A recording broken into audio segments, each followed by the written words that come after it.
Alright, what's up guys? This is RS Floyd 84.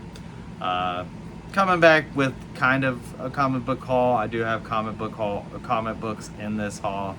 I haven't really picked up much from my most recent haul, but that wasn't too long ago anyways. But I do have some stuff to show other than comic books. Got a few things that I'll show that are not really comic books, and then we'll get into some comic books at the end and some stuff I picked up today.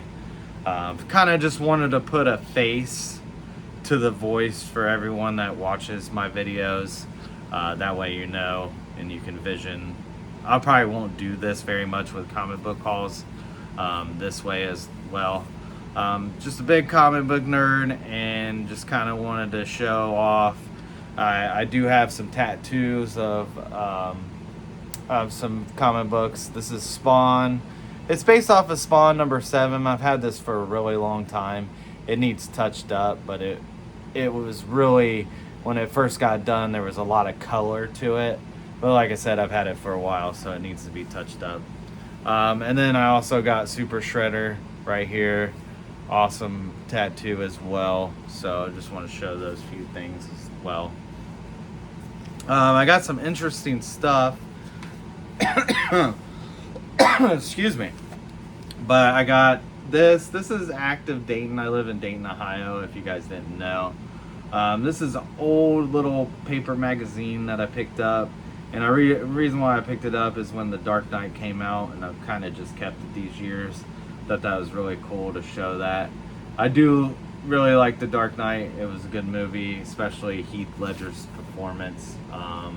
Would have been really cool to see him in the third film if they were going to have him, which everybody says he was going to be in the third film. But tragically, we all know what happened. But just a really cool piece that I found.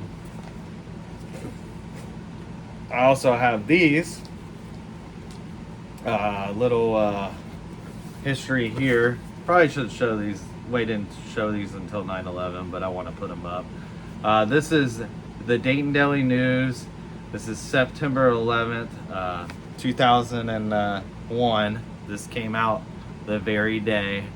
Remember that day very clearly. Heard about it, and then basically I was in Spanish class, and it was like 9 o'clock. I think that was like third or fourth period in high school.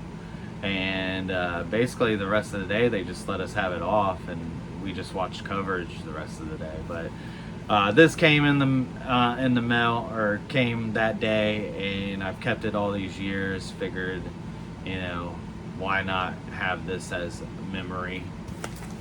Then I kept some of the following newspapers as well. Got the U.S. Under Attack. This is the day after.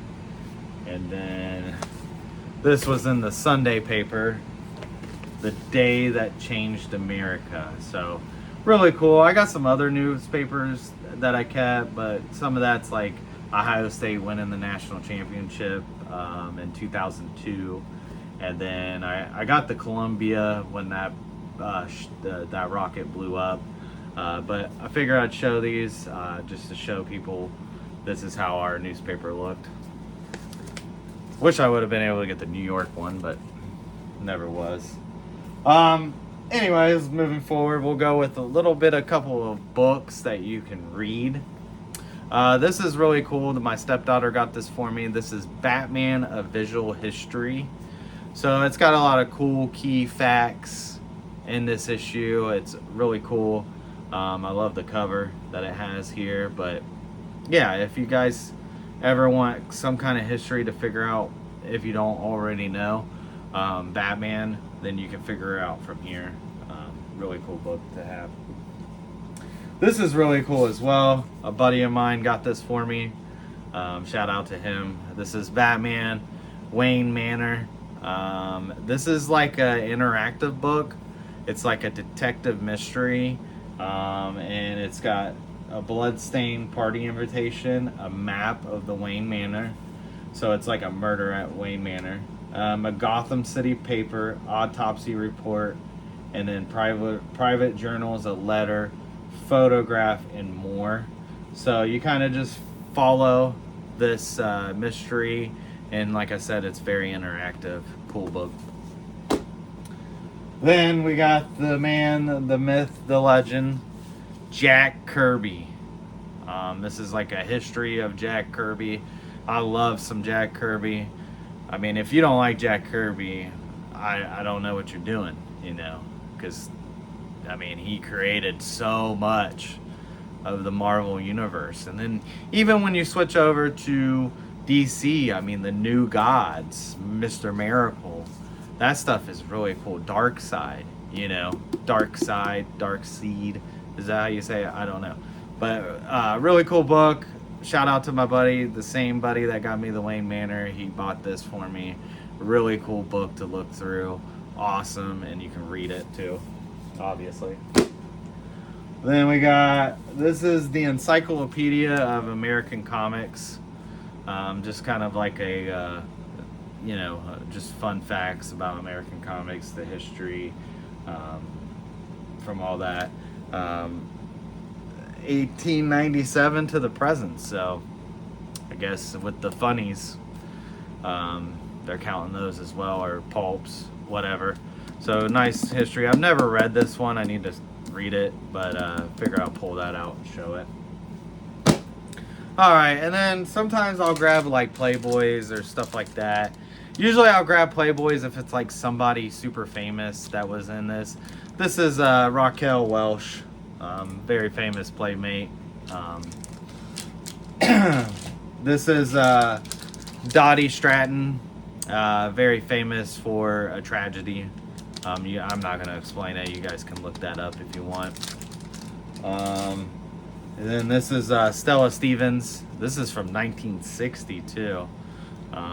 You know, I just kind of pick, like I said, I just kind of pick it up. And then this is from 1960 as well. This is James Mansfield. So very famous Playmates over the years. I'll usually grab those. All right, and then now we'll get into the comic books. So this is today. I went to my local comic shop. He put out some new magazines. Went through the dollar ones. Didn't really see anything I wanted, so I picked up a bunch of $5, not a bunch, but a few $5 ones. This is a Marvel graphic novel, Revenge of the Living Monolith. And this is just one of those Apocalypse. I think this is the first appearance of the Living Monolith, if I'm not mistaken. I could be mistaken on that.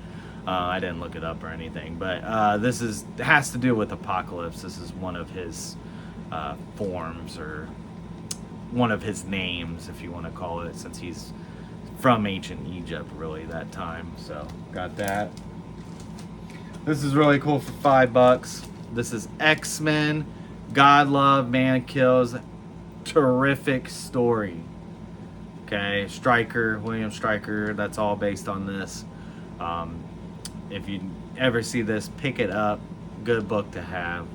Good book to read. Then I picked this up. I love this cover.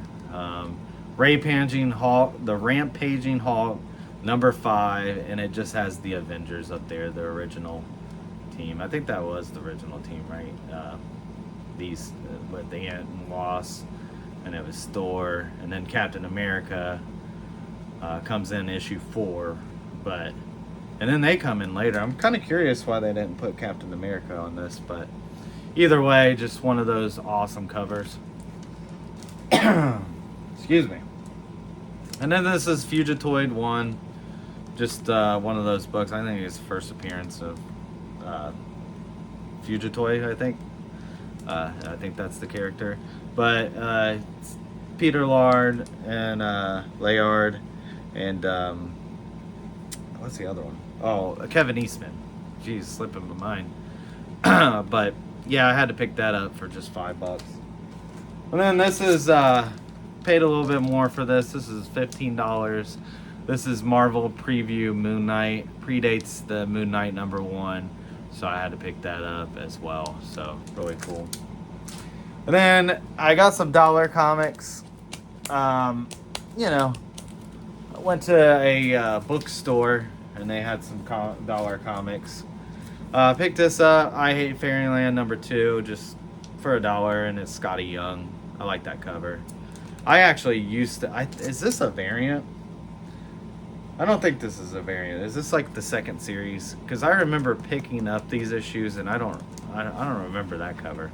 I used to have a file, and I used to read a lot, but now you can get everything digital, so there's no reason to, really for me to have a file and pick up those type of issues. But yeah, I picked that up. Scotty Young. Picked this up. This is Wildcats #7. Really just picked that up because it's a newsstand.